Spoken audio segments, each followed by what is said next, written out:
Well, howdy there, folks. Welcome into the buy one, get one free here today, folks. Two videos for me to react to in this one. First video I want to react to is this one from about an hour ago or so. Large caps tech stocks look vulnerable on price despite strong fundamentals, says Steve Weiss, who's been pretty bearish for quite some time. And so I want to hear what his perspective is and what he has to say and kind of react to that. And then we'll react to another bear, okay? Dan Niles. I've reacted to him several times on the channel in the past. Everybody that's subscribed here, you've definitely seen Dan Niles before. And Dan Niles, we're going to hear what he has to say. I want to react to this. He's definitely been one of those for the past year or so that's been overwhelmingly bearish, okay? You know, for every bit there's a Tom Lee out there, there's definitely a Dan Niles out there. So I want to hear what he has to say in this one. Appreciate everybody joining me as always, folks. Thanks so much for being subscribed. I don't usually record very many videos while the market's still open, so but it's an interesting trading day out there. We got some massive movers today. Fubo Matubo, oh my gosh, it's a 15% up day for Fubo. Holy smokers, that's no joke. Revolve's having a great day, 6% plus move. Palantir's having a great day, 4.6% move for Palantir. RH having a really good day at a 4+% day. Even Honest is up. Man, you know the market's doing good when even Honest is up. PayPal's starting to roll. Chill out, PayPal, okay? Chill out, okay? We're not done buying you, baby, okay? I got at least another 6 months. The good news with PayPal, I'm buying PayPal all the way to $100 a share. So nonetheless, folks, I'll be buying that one for a while. Alrighty, let's get into this. Oh, by the way, if you want to apply for my private group, see if you're a good fit in there, learn how to scale your portfolio up, check out the pinned comment down there and you can apply that way. Alrighty. We're trying to get through today as well, looking ahead to earnings at the end of the week. The real test is going to be, can stocks withstand a period of higher interest rates again? Well, we've been going through a period of higher interest rates since May 4th. Two-year Treasury is up 140 basis points in less than a little more than 60 days. So I think the market has already absorbed a significant move in yields. I think now the challenge is a lot of long duration strategies were being suggested. It was return, extend the duration once again. And I think those positions are being squeezed out. A lot of that's being reflected in mega cap technology underperforming today. And I think today is more about an equal weighted strategy, Scott. Apple, Alphabet, Amazon, Microsoft, they're all weaker today. It's not so much where I'd say, okay, it's technology universally, because if you look at the software ETF, the IGV, that's up 1.25%. So you guys saw a lot of those stocks doing great, some of those smaller cap stocks. But if we look at big tech today, I think some big techs are struggling today. Let's take a peek here. Yeah, we kind of got a mixed bag in kind of big tech world, right? You have Google McDougal down 2.5%. You got Amazon down over 2%. You got Tesla Maesla down over 2%. You got Microsoft down over 2%. You got Apple down, Nvidia down. So interesting, you know, you see some of those smalls and how some of those were rolling today, and you just assume like, oh my gosh, today's got to just be a great day in the market. But in reality, you're kind of getting a mixed bag. S&P 500 is around break even today. Same thing with the NASDAQ, right around break even today. So interesting trading day out there. I'll say that, okay? I'm going to look into that more. Maybe I'll have something for you guys later today or tonight on the main channel. Interesting. You look at the SMH, that's up 1%. So I think this is concentrated towards mega caps, the equal weight strategy. But you're right. If we're going to continue to see yields rise, long duration strategies, which we talked so much about at the beginning of 2022, you don't really want to extend duration in that environment. You know, Weiss, it's an interesting point. I mean, maybe tech is the perfect place to look to see if there's going to be a rollover of any kind if you do have rates, you know, continuing to creep up. There's some notes out today that are talking about that in part from a number of different places. Bernstein's Tony Sacconaghi, by the way, says we struggle to recommend an overweight in tech for the second half. Believe stock picking increasingly matters. Probably you agree with that, right? Yeah, I do agree with it. But, you know, look, I think the biggest vulnerability is in the large cap tech, because that's where, on one hand, price vulnerability, because that's where the action's been, right? And that's where the major instances of multiple expansion have occurred.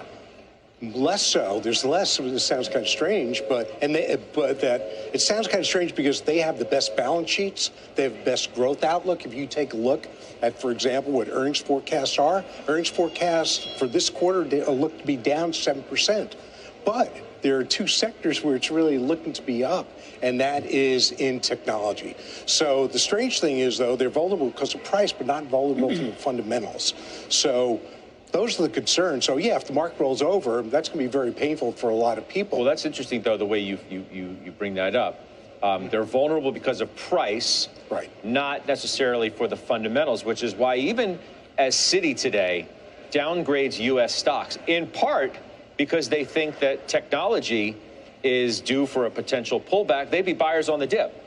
For the very reason that you're suggesting, because they provide all of the things you suggested, and the fundamentals line up as well. So maybe the price is a little ahead of itself in some of these names. You get a little bit of a correct there, if that even happens. Right. And then you're going to get buyers on the dip. Right. And this is a binary week, right? I mean, forget about the Fed talk. You've got inflation numbers, and if inflation numbers show a real decline, then the market's going to take off. If the numbers, on the other hand, show, like we saw in, I think it was in Europe today, show an uptick, then you've got an issue with the market. So so it's binary based on them. What you're seeing today is really nervousness in that very leadership group that you're talking about. The question is, Brent, as to whether, if tech falters, is something going to be there to pick up the slack? Barclays doesn't necessarily think so. They don't believe that broadening is going to happen to the rest of the market. The other idea that Bank of America puts forth today on the issue of rising yields, since 1980, they say peaks in U.S. two-year yields have always been followed by a risk-off event within the next year or so. The full extent of damage is unknown until the peak in policy tightening is behind us. Before we go any further, okay, let me make this real simple for everybody, okay? Real simple. If we have indeed gotten back into a bull market, okay, and this is a real bull market, and we're going to be soaring for the next few years, okay? I can tell you what's going to happen next. What happens next is money starts rotating and coming into a lot of the mid-cap stocks and the small-cap stocks. That's what always happens. You can see some of the bigger, safer companies get that money at first, which is, if you want to say we're 9 months into a bull market, you can say that, okay? And so if you say that, it's clear where the money's gone. It's gone to the biggest of the big dog companies, while a lot of the mids and smalls haven't really done much. They've either kept going down, or they've kind of been, let's just call it like floundering around, not really going anywhere. And so if we are truly into the next bull market that's going to last a year, several years, whatever, then you will see massive inflows of money to mids and smalls. And mids and smalls will start to outperform over the next 6 to 12 months, if that's a scenario, okay? And so just want to put that out there. It's very simple. That's just the way the market works, okay? It's always been that way. It always probably will be that way. We are clearly not at that point yet. How do you see this? Well, I think first of all that you can clearly have other sectors lead when tech is faltering. We saw that last year. If you actually didn't own tech, you did quite well. Boom. And so you can always have... Boom. Yes. If you own any tech stocks like I do, you got obliterated last year. It was awful, right? We got trashed. Look at how many big tech stocks were down 50, 60, 70, 80%. It was ridiculous. We were getting slaughtered last year, right? This year, we're making so much money, it's ridiculous, right? And so, but last year, you didn't really get hit that hard. If you owned energy stocks, you were looking just fine last year. If you owned the quote-unquote safety stocks, you were looking just fine last year. But for a lot of us that own stocks like Tesla, Meta, Shopify, Netflix, any of those sorts of stocks, oh my gosh, we got hit the hardest probably since I would say we got hit the hardest since probably the generation that got hit from the tech bubble days. It was worse than the Great Financial Crisis. Even the Great Financial Crisis, a lot of those big dog tech companies didn't go down 50, 60, 70, 80%. To talk about those sorts of numbers, you've got to go back to 2000, 2001, 2002, those sorts of years. Those opportunities where other sectors carry the weight. Last year is a good example of that. I think right now it's about digestion, and that, yes, we've had massive multiple expansion. And outside of Nvidia, I'm really hard-pressed to see which companies in the tech side are really raising guidance. Sure, Facebook is cutting expenses, but who's actually raising guidance outside of Nvidia? So I do think this will be one of the more important earnings seasons for tech companies. Okay, so a few things. One is a lot of these tech companies haven't even been doing guidance. So it's hard for them to up guidance when they haven't been given any dang guidance, okay? And that's been really frustrating. These companies better get back to giving guidance, okay? They've been little wimps. It's uncertain. We can't give guidance. Like, come on, man. Like, give some dang guidance, okay? You're the CEO. You're the CFO of the company. You can see the numbers coming in daily. Give some dang guidance around this, okay?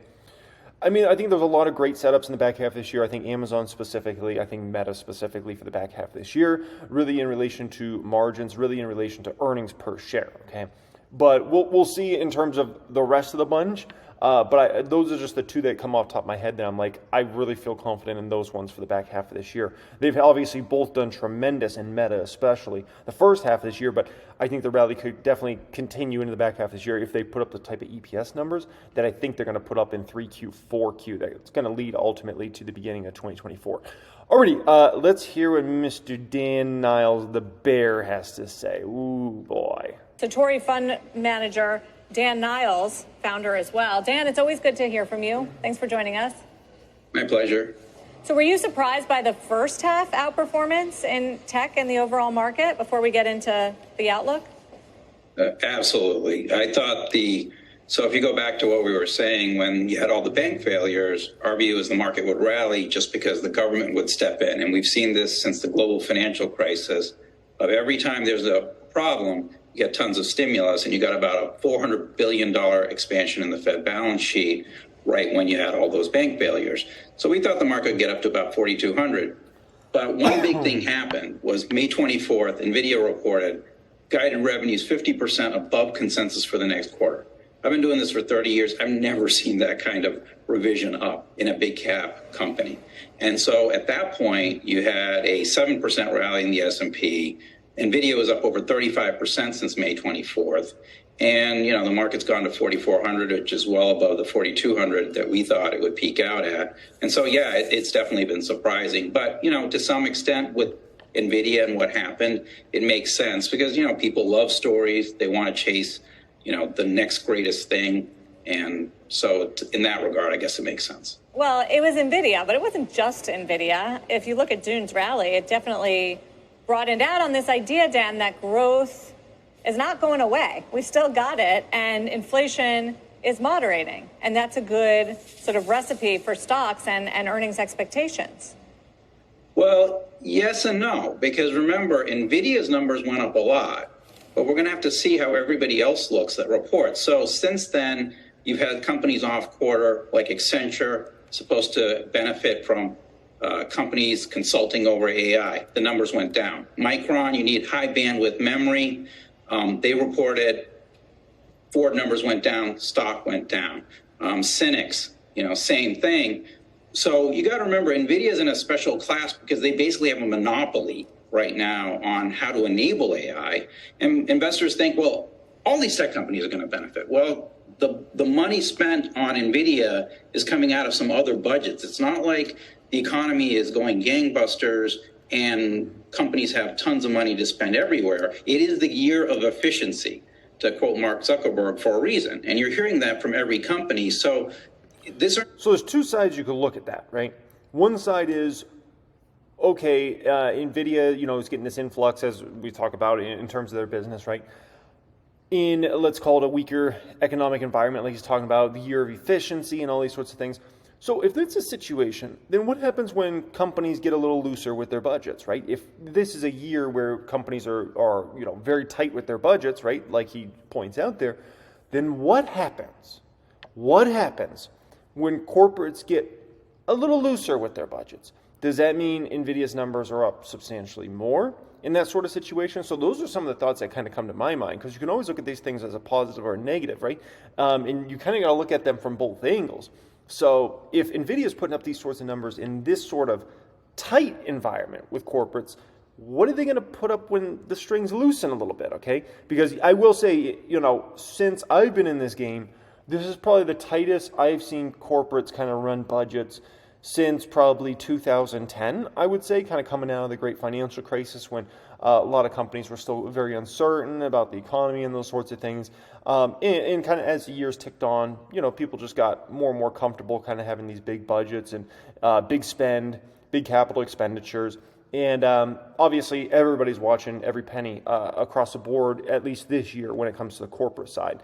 So it should be interesting to see if these companies get more confident, if they get more clarity, what are they willing to spend on all this technology over the next few years? This season's going to be very interesting because I think you're going to see some companies do well off the AI theme, but I think you're going to see others go, yeah, our AI business, just like Accenture, just like Micron, just like Cynics, that part of the business is doing great, but all this other parts of the business is slowing down, and so our forward numbers are coming down. And I think that's why this earnings season, you're going to see a lot of stocks getting hit pretty hard off of it, and others confirming that they are actually doing well off the AI theme.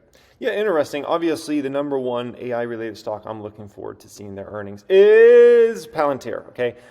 Yeah, I'm really excited to hear what they have to say for numbers, if they give any guidance, if they update any long-term targets and things like that. I'm looking really forward to that. So appreciate everybody joining me as always. Thanks so much for being subscribed, folks. We're now over 30,000 Flippin' Flapjack and subscribers on the channel. I appreciate each and every one of you. If you're looking to apply for my private group and see if you're a good fit there, check out the pinned comment. Much love and have a great day.